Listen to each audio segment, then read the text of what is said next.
Ola Vihari welcome back to our channel. ఈరోజు వీడియోలో మిమ్మల్ని పికాసో మ్యూజియంకి అయితే తీసుకొస్తున్నాను. ఇది మొత్తం ప్రపంచంలోనే ఫస్ట్ పికాసో మ్యూజియం అండ్ ఇది బార్సిలోనాలో ఉంది. మనం దీన్ని ఫ్రీగా కూడా విజిట్ చేయొచ్చు. మీరు వచ్చినప్పుడు ఫ్రీగా ఎలా విజిట్ చేయాలి, దాని కంప్లీట్ డీటెయిల్స్ అన్ని ఈ వీడియోలో చెప్తాను. ఈ Picasso museum Barcelona old city సెంటర్లో ఉంది. చాలా బ్యూటిఫుల్ బిల్డింగ్స్ మధ్యలో ఉంటుంది అండ్ చూడ్డానికి ఈ బిల్డింగ్ కూడా చాలా బాగుంటుంది. ఈ మ్యూజియంలో పికాసోకి సంబంధించి ఆల్మోస్ట్ అన్ని డీటెయిల్స్ అయితే పెట్టారు.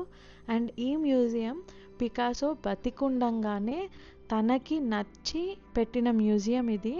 అండ్ ఇందులో ఉన్న ఆయనకు సంబంధించిన ఆర్ట్స్, పెయింటింగ్స్ అన్నీ కూడా పికాసో తనకి నచ్చి డొనేట్ చేశారు. అండ్ ఈ మ్యూజియంలో పికాసోకి సంబంధించి ఆల్మోస్ట్ అన్ని డీటెయిల్స్ తెలుసుకోవచ్చు. అంతేకాకుండా ఆయన పెయింటింగ్స్కి రెఫరెన్స్ పెయింట్ వేసుకుంటారు కదా, అంటే చిన్న పేపర్లో ఆయన ఒక రెఫరెన్స్ పెయింట్ వేసుకొని దాని ప్రకారం ఒక పెద్ద పెయింటింగ్ అనేది వేసేవాడంట. సో తన పెయింటింగ్స్కి సంబంధించిన రెఫరెన్స్ డిజైన్స్ అన్నీ కూడా ఈ మ్యూజియంలో చూడొచ్చు. చిన్నప్పటి నుంచి తను చనిపోయే ఏజ్ వరకు వేసిన ప్రతి ఒక్క రెఫరెన్స్ డ్రాయింగ్ అయితే ఇక్కడ డిస్ప్లే చేశారు. అండ్ ఒకవేళ ఈ వేసిన బొమ్మలకి సంబంధించిన పెయింటింగ్స్ ఇక్కడ ఉండుంటే ఇట్లా నెంబర్స్ అయితే మెన్షన్ చేశారు. అండ్ ఆ పెయింటింగ్స్కి రిలేటెడ్ ఎక్స్ప్లెనేషన్ కూడా ప్రొవైడ్ చేస్తున్నారు. అంటే ఆ పెయింటింగ్ మీనింగ్ ఏంటి అనేది కూడా వీళ్ళు క్లియర్గా ఎక్స్ప్లెయిన్ చేస్తున్నారు. ఫర్ ఎగ్జాంపుల్ ఈ పెయింటింగ్కి సైన్స్ అండ్ చారిటీ థీమ్ బేస్డ్గా వేశారంట. అది కూడా ఒక ఆర్ట్ ఎగ్జిబిషన్ కోసం. ఇలా ప్రతి ఒక్క పెయింటింగ్కి ఎక్స్ప్లెనేషన్స్ ప్రొవైడ్ చేస్తున్నారు. దాని వెనకాల మీనింగ్ ఏముండొచ్చు కూడా ఎక్స్ప్లెయిన్ చేస్తున్నారు. పికాసోకి పెయింటింగే కాకుండా పాటరీ కూడా చాలా ఇంట్రెస్ట్ అంట. ఆయన చేసిన పాటరీని ఇలా డిస్ప్లే కూడా చేస్తున్నారు. అండ్ వీటిపైన చూసారా, వీటిపైన కూడా పెయింటింగ్ వేశారు. ఇవే కాకుండా ఆయన పిక్చర్స్ కూడా చాలా చోట్ల ప్లేస్ చేశారు. ఆయన ఎలా వర్క్ చేసేవాడు, ఎలా పెయింట్ చేసేవాడు, అండ్ ఒక రూమ్లో అయితే ఆయన ఎలాంటి టెక్నిక్స్ యూజ్ చేసేవాడు పెయింటింగ్లో అని కూడా డిస్ప్లే చేశారు. అండ్ చెప్పినట్టు ఈ బిల్డింగ్ 1963లో ఇనాగ్రేట్ చేశారు పికాసో మ్యూజియం కోసమని. అండ్ ఇంటీరియర్ చాలా బాగుంది. డీటెయిల్స్ కూడా ప్రతి ఒక్కటి చాలా బాగా క్రియేట్ చేశారు. ఈ రూమ్ అయితే ఎస్పెషల్లీ కంప్లీట్లీ గోల్డ్ డీటెయిలింగ్స్ తోటి అండ్ రూఫ్ కూడా లైట్స్ ప్రతి ఒక్కటి చాలా బాగుండే. అండ్ పికాసోకి సంబంధించిన బుక్స్, ఆయన మీద పబ్లిష్ అయిన, అంటే ఆయన గురించి పబ్లిష్ అయిన చాలా బుక్స్ ఇక్కడ లైబ్రరీ లాగా డిస్ప్లే చేస్తున్నారు. దాంట్లో ప్రతి ఒక్క డీటెయిలింగ్ ఆయన పుట్టినప్పటి నుంచి చనిపోయేదాకా ప్రతి ఒక్కటి ఇంక్లూడ్ చేసి అయితే మనకి డీటెయిల్స్ ప్రొవైడ్ చేస్తున్నారు. యాక్చువల్గా పికాసో స్పెయిన్లోని మలగా అనే ఊర్లో పుట్టారు.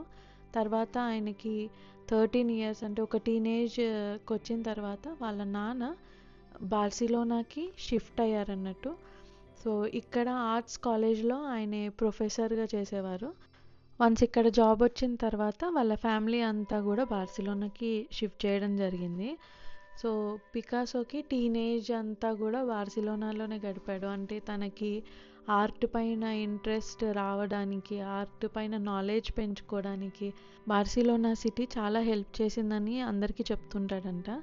అండ్ బార్సిలోనా సిటీ డెవలప్మెంట్ కోసమని సిటీ కౌన్సిల్ వాళ్ళు పికాసోని అప్రోచ్ అయినప్పుడు తను కూడా హెల్ప్ చేస్తానని తన సైడ్ నుంచి తన పెయింటింగ్స్ డొనేట్ చేసి ఈ పెయింటింగ్స్ని మీరు ఎగ్జిబిషన్ లాగా పెట్టి మనీ ఎర్న్ చేయండి, ఆ వచ్చిన మనీతోటి సిటీని డెవలప్ చేయొచ్చు అన్న ప్రాసెస్లో ఈ పికాసో ఎగ్జిబిషన్ లాగా స్టార్ట్ అయింది.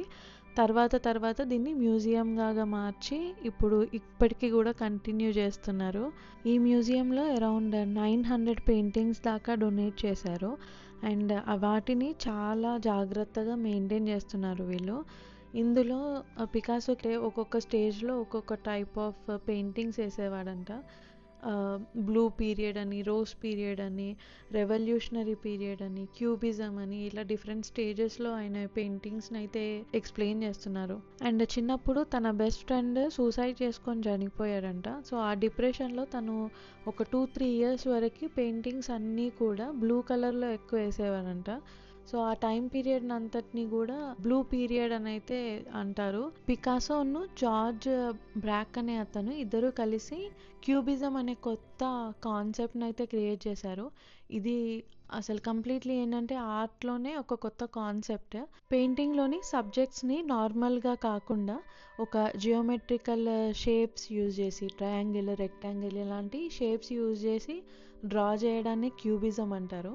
సో వాళ్ళ కాన్సెప్ట్ ఏంటి అని అంటే, క్యూబిజంలో ఒక పాయింట్ ఆఫ్ వ్యూ అని ఉండదు, అంటే ఒక సింగిల్ ఎక్స్ప్రెషన్ అని ఉండదు. మనకి పెయింటింగ్ చూసినంతసేపు డిఫరెంట్ ఎక్స్ప్రెషన్స్ అనిపిస్తాయి. అంటే అబ్జర్వ్ చేస్తున్న కొద్దీ మల్టిపుల్ వ్యూ పాయింట్స్ అనేవి కనిపిస్తుంది. ఈ కాన్సెప్ట్ తీసుకురావడానికి మెయిన్ రీజన్ ఏంటంటే, ఆర్ట్ అనేది రియలిస్టిక్గా ఉండాలి అని చెప్పి ఈ కాన్సెప్ట్ తీసుకొచ్చారంట. అండ్ ఈ మ్యూజియంలో పికాసోకి సంబంధించి 5000 పెయింటింగ్స్ అయితే ఉన్నాయి. అవే కాకుండా టెంపరరీ ఆర్ట్ ఎగ్జిబిషన్స్ కూడా జరుగుతాయి ఈ మ్యూజియంలో. అండ్ ఈ మ్యూజియంని మనము ఫ్రీగా విజిట్ చేయొచ్చు. బార్సిలోనాలో కొన్ని మ్యూజియంస్ని first Sunday of the month ఫ్రీగా ఓపెన్ చేస్తారు. అంటే ఏ టికెట్ లేకుండా మనం ఆ మ్యూజియంని విజిట్ చేయొచ్చు. కొన్ని మ్యూజియంస్ ఏమో మనం ముందే రిజర్వ్ చేసుకొని వెళ్ళాలి, పికాసో మ్యూజియం లాగా.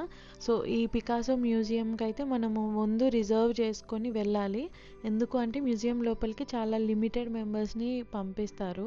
అండ్ ఇంకొన్ని స్పెషల్ డేస్ ఉంటాయి, ఆ రోజు కూడా ఎంట్రీ అనేది ఫ్రీ ఉంటుంది. అండ్ మీరు ఎప్పుడు పికాసో మ్యూజియంని విజిట్ చేయాలనుకున్నా ఖచ్చితంగా ముందే రిజర్వ్ చేసుకొని రండి, టికెట్స్ బుక్ చేసుకొని రండి ఆన్లైన్లో, ఫ్రీ అయినా కాకపోయినా. ఎందుకు అనంటే ఆన్ ద స్పాట్, అంటే మ్యూజియం దగ్గర టికెట్స్ కొన్నిసార్లు అవైలబుల్ ఉంటాయి, కొన్నిసార్లు అవైలబుల్ ఉండవు. రష్ ఎక్కువ ఉన్న రోజుల్లో అసలు కంప్లీట్గా బుకింగ్ అనేది క్లోజ్ చేస్తారు. సో అలాంటప్పుడు మనం అక్కడి దాకా వెళ్ళి టికెట్ దొరకదు అన్నట్టే ఉంటుంది. ఈ మ్యూజియం అనే కాదు, యూరోప్లో చాలా ప్లేసెస్కి మనము ఖచ్చితంగా విజిట్ చేయాలి అనుకునేవి ముందే ఆన్లైన్లో రిజర్వ్ చేసుకోవడము, టికెట్స్ బుక్ చేసుకోవడం చాలా బెటర్. ఎందుకు అనంటే మనకి ఆన్లైన్లో డిస్కౌంట్స్ కూడా ఉంటాయి, ప్లస్ ఖచ్చితంగా మనకి టికెట్ అవైలబిలిటీ ఎప్పుడుంది అనేది కూడా తెలుస్తుంది. అండ్ ఈ మ్యూజియంలో పికాసోకి రిలేటెడ్ ఒక స్టోర్ కూడా ఉంది. సో ఒకవేళ మనకి టికెట్స్ దొరకలేదు అంటే మనము కింద అంటే గ్రౌండ్ ఫ్లోర్ మొత్తం తిరిగైతే వెళ్ళొచ్చు, దానికి టికెట్ ఏం అవసరం ఉండదు. అండ్ ఈ వీకెండ్ ఫ్రీ మ్యూజియం డే బార్సిలోనాలో. అండ్ ఏ మ్యూజియంస్కి ఫ్రీ ఎంట్రీ ఉంది అనేది యూట్యూబ్ షార్ట్స్లో పెడతాను. ఇది ఇవాల్టి వీడియో, మీకు నచ్చిందని అనుకుంటున్నాను. Please do like, share and subscribe. Thank you for watching.